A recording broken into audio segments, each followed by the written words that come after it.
Fala rapaziada, vamos dar prosseguimento aqui aos nossos estudos, né, sobre crise de 29, Grande Depressão nos anos 30, né? Vamos analisar, fazer uma ponte bacana entre as consequências e a lógica, né, de reestruturação, de recuperação econômica, bacana? Então, o que acontece? O grande desafio, né, o grande desafio dos economistas, né, em entender a crise, em propor medidas, né, dos próprios governantes, em propor soluções, novos mecanismos, né, novas orientações, era justamente reverter esse sinal da crise. Reparem, por favor, nessa estrutura, nesse esqueminha que eu fiz, está lá na apostila de vocês.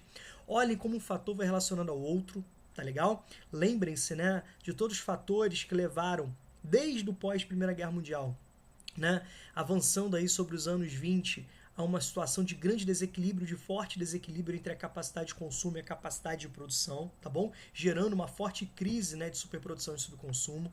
Lembrem-se, né, que essa crise vai pegar em cheio a capacidade de investimento, ou seja, à medida que você tem, né, uma crise no setor financeiro, isso vai impactar em todas as áreas produtivas, uma vez que o capital financeiro já era, né, o grande financiador da produção, o grande financiador do consumo.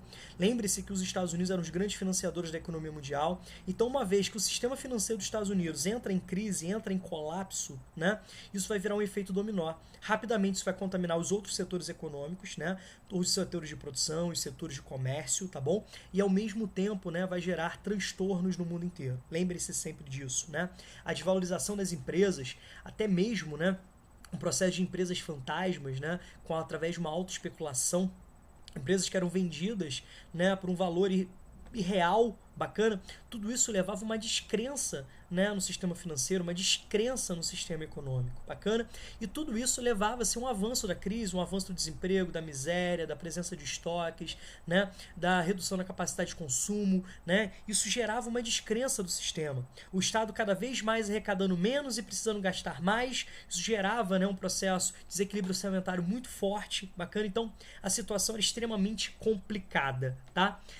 Vamos analisar um pouquinho, né, de algumas imagens, né, que já foram cobradas no vestibular. Aqui nós temos uma exemplificação, né, na chamada Quinta-feira Negra, certo? O dia 24, uma quinta-feira, no dia 24 de outubro de 1929, onde pela primeira vez na história a Bolsa de Nova York foi fechada, evitar, né, que durante assim, a reabertura do pregão para evitar que novas ações se desvalorizassem, que milhões de dólares aparecessem, tá? Ainda mais. Então nós temos aqui uma foto da época, olha só que interessante, a população assustada, né, sem saber o que estava acontecendo. Legal, depois vou mostrar alguns documentários para vocês sobre isso. Vai ser legal, vai ser bacana aí para vocês terem uma visão mais geral sobre isso, né?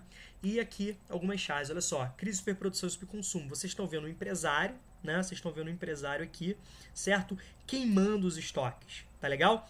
Queime para manter os lucros, ou seja, por que isso? Quanto maior a oferta do produto, mais desvalorizado era aquele produto, menor era o valor de venda, né, final daquele produto. Então, uma prática muito adotada aqui no Brasil, por exemplo, Getúlio Vargas compra o café e queima toneladas, né, de café, justamente para manter um café valorizado, numa política de socialização da dívida, numa política de salvação, né, dos grandes empresários do setor cafeeiro. Bacana, certo? Enquanto isso, trabalhadores desempregados, né? Fome, miséria, desemprego, tá bom? E isso dá margem para movimentos sociais, agitação, né? Movimentos sindicais. É um momento onde o medo, né, também de um avanço socialista. Lembre-se que a União Soviética já era uma realidade, que o avanço socialista era, né, colocado, tá bom? Não é à toa que Hobsbawm fala que Hitler foi fruto da crise de 29. Bacana? Rômulo, em que sentido? Cara, porque no sentido de crise, no sentido, né, de miséria, desigualdade, fome, de pobreza extrema, tá? É um cenário, né, onde movimentos extremistas germinam. É um terreno fértil para isso.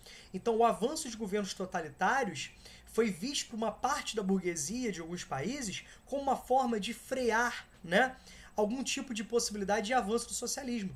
Então a gente pode perceber isso também, né?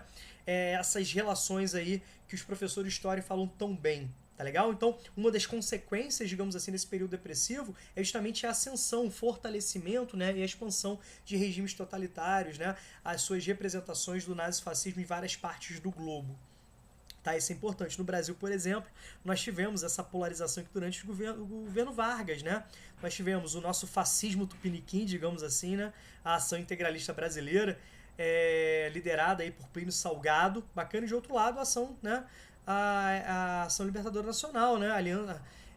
Aliança Libertadora Nacional, liderada aí, mesmo o PCB na ilegalidade, a figura de Prestes, né? Como grande líder desse contexto aí. Então vale a pena, por exemplo, assistir o filme Olga. É muito legal, né? Vale muito a pena assistir. Tá legal? Então, no próximo vídeo a gente dá prosseguimento aí sobre as consequências aí da crise. Tá bom? Perdão, né? Agora a gente vai falar um pouquinho da recuperação da crise. Beleza? Beijo pra vocês. Grande abraço. Até daqui a pouco.